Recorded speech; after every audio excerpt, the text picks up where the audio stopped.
The Boston Celtics are officially your 2 seed in the Eastern Conference after an entertaining finish to the regular season, including Jason Tatum's return to Madison Square Garden since his Achilles injury. The Stay Ready group off the bench beats the healthy Orlando Magic in the regular season finale, and the Celtics knock down 29 three-pointers against the New Orleans Pelicans to tie the NBA record. This is Believe in Celtics. I'm your host, Zach LeBlanc, here to talk to you everything about the Boston Celtics, especially now that it's finally playoff time. This is Believe in Celtics. Starting things off, we're going to go to last week's national TV game on Peacock, the Celtics and the Hornets. The Hornets, of course, one of the most dangerous and hottest teams in the league. And I want to touch on this game first before we get into anything, because this was a potential, obviously, first round matchup. No longer will be. The Charlotte Hornets locked into that 9-10 game, hosting the Miami Heat. So that will be an interesting matchup there. Obviously, two of the better offenses in the NBA. But Charlotte, coming into this one of the hottest teams in the NBA, last time they came into TD Garden right before Tatum's return, absolutely blew the doors off the Celtics. And this was such a fast-paced offensive game for both teams to start. I love the way that the Celtics started the game. Tatum, a lot on the wing, finding Jaylen Brown on a cut, keeping his head up. A few possessions later, exact same play, finding Keita this time on a cut. And Keita picking up where he's left off. I talked about it last week, how good he's been lately. Made an impact early for the Celtics on the glass in this one. Some putbacks, just some strong rebounds to kick out. Usual stuff for Nemish Keita. On the other hand, though, LaMelo Ball was cooking for the Hornets. One of the reasons that the Hornets, of course, been so good this year is his really resurgence, and his health this year has been so good. 16 in the first quarter to start this game for LaMelo Ball, and it would be 18-18 at the 5:30 mark in the first quarter. But after that, the C's offense just simply went cold. 2 points over the next 5 minutes to close out the second quarter, and the Celtics were going to need a spark of offense in that second quarter. From that point on, the Hornets took a little bit of that lead, but the Celtics, Peyton Pritchard, after the game, talked about that championship DNA, and no matter what situation they're in, they're always in the game. And the Celtics would ultimately climb back in this game, fueled by not only a run to close the second quarter, but also the Celtics found themselves down at the end of the third quarter. Just about 2 minutes left. Score was 87-80. So how will the Celtics respond? Joe Mazzulla always talks about, winning the margins, closing out quarters strong. This was an opportunity for the Celtics to get right back into this game. And what I love that the Celtics did in this one was they responded, that championship DNA. Peyton Pritchard talking about it. Just would knock down 2 threes, and then Jaylen Brown hit a nice shot, followed by Jaylen Brown buzzer beater, completely shifting the momentum in the Celtics' favor to make the score 90-87 going into the third quarter. And the Celtics were attacking Colin Knippel all game. It took the Hornets really until the fourth quarter to make any adjustments when it came to the Celtics attacking him. And meanwhile, LaMelo Ball, who was who was hot all game, finally got cold in that fourth quarter. The Celtics amped up the pressure on him. Inversely, the Celtics bringing some of that double team to LaMelo Ball, and really the Hornets offense couldn't go anywhere from there. The Celtics able to pick up a big win at home, especially come from behind one. Peyton Pritchard talked about that resilience, and I love seeing that from the Celtics, because although the Hornets have been hot, the Hornets have been good, there's levels to this, and the Celtics really show that they are on that tier above. Now, we're going to go to the Celtics and the Knicks game, of course, because no Jaylen Brown in this one. An opportunity for Jason Tatum to return to MSG, of course. Since that Achilles injury, he talked about, the mental hurdle, something that, he's just going to have to do. He's going to have to get over it. It's a part of the process, and especially as these two teams look like that they're going to play each other in the playoffs, this was a good opportunity for Tatum to get that game under his belt. A near triple-double for him, 24, 13, and 8. But 6 turnovers. It wasn't the prettiest night, not the most efficient of shooting-wise for Jason Tatum, just 2 for 10 from 3. And the story of the game for me was really 5 turnovers in the fourth quarter when you only had 3 before in the past 3 quarters. That really just changed the momentum of the game for the Celtics. And this was a game that was pretty much dead even for the first half. Pritchard carried the Celtics offensively early on a 23-point night off the bench. Extrememely efficient for him. And not only that, Nikola Vucevic finally seemed to get a little bit of momentum in this game after another atrocious first half. But he was a big part of the Celtics, sort of third quarter run in this game. The Celtics would trail by double digits, and Vuce had a great swing pass to lead to a 3 for the Celtics. I talked about his driving and kicking, his ability to find guys all year long. Now, 2 pick and pop threes as well. Finally just got to see, something go down through the net. But on top of that, Like I said, Tatum, numbers wise, he stuffed the stat sheet, but shooting wise, it wasn't perfect. So the other guys stepped up. Obviously, I mentioned Peyton Pritchard. Vooch made some plays, but for me, the real big, guy of the night was Baylor Shireman. Got the Celtics really right back into this game. He's becoming a momentum three king. And the plays of the game for him, really that wing three over Cat to give the Celtics a 104-103 lead late in that game. And then Knicks come down, score the next possession. What does Baylor Shireman do?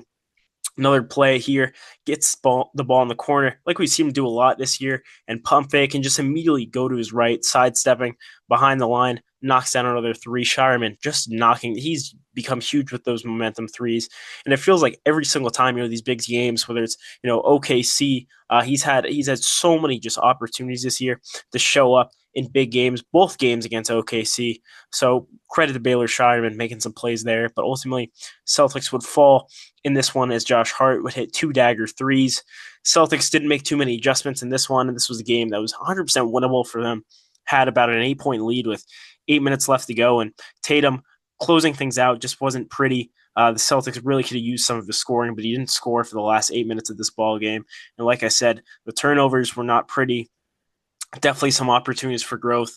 And the Knicks, they're going to be hard out for the Celtics, of course. I'm still pick the Celtics, but man, these guys, they're up for this matchup against the Celtics. No Jaylen Brown definitely hurt the Celtics, but the Knicks know how to play these guys. They're physical, and not only that, but they really get up for this matchup. I thought the Brunson and Karl Anthony Towns pick and pop was just a huge play for the Knicks there. Have to see how the Celtics will adjust to that.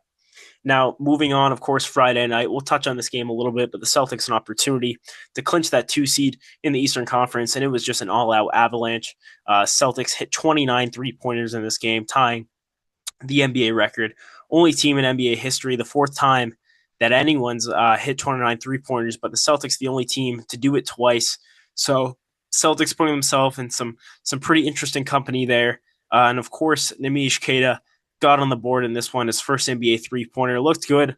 Looked amazing. A wing three. Everybody was involved. Sam Hauser had himself a tremendous night campaigning for the Tommy Award throughout the game. That's how good it was. And the Celtics just blew out the Pelicans out, their top 4 scorers in this one. So not much to touch on for that game. Really just a great, final kind of, locked in game for the Celtics, close out the 2 seed.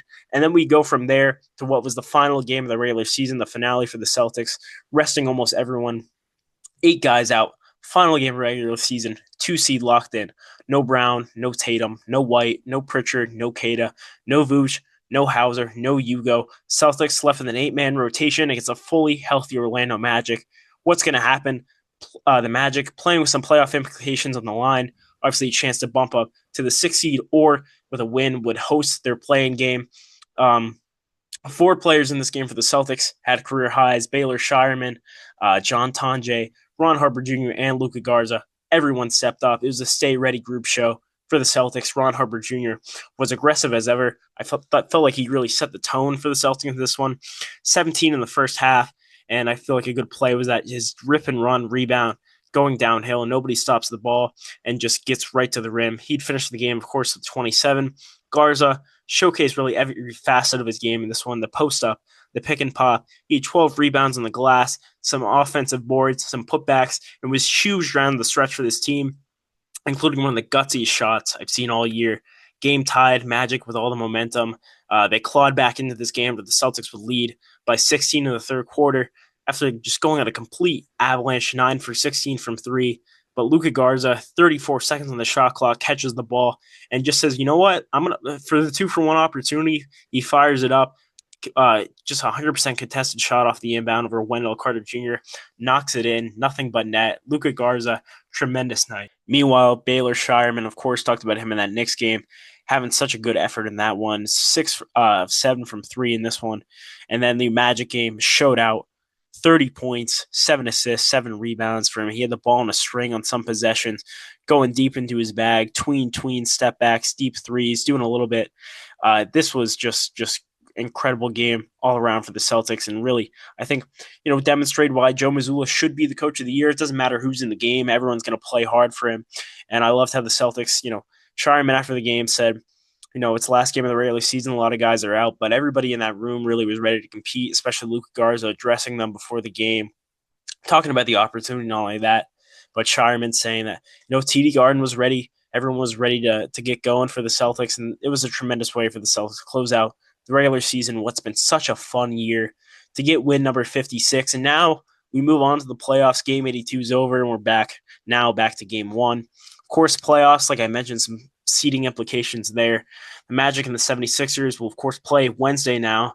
Orlando has to travel to Philadelphia after the loss to the Celtics. Implications for the C's, big questions here. Will Joel Embiid play? Like, if Joel Embiid's out, I'd love to get that Sixers matchup. Orlando is going to be physical. The Celtics, no matter what, should win either of these series in 4 or 5 games. The big question, though, is, who would you rather get? Orlando, of course, a little bit better than the Celtics played last year, especially now that they're healthier. Franz Wagner's back. Desmond Bane's playing, some good basketball. And Paolo Banchero had a triple-double in that game last night. Granted, of course, Celtics, a lot of guys out. But big question, of course, Paul George has been playing some terrific basketball for the Sixers. You know where you're going to get at a Tyrese Maxey. The big question, of course, Joel Embiid. How much will he play? Will he be back?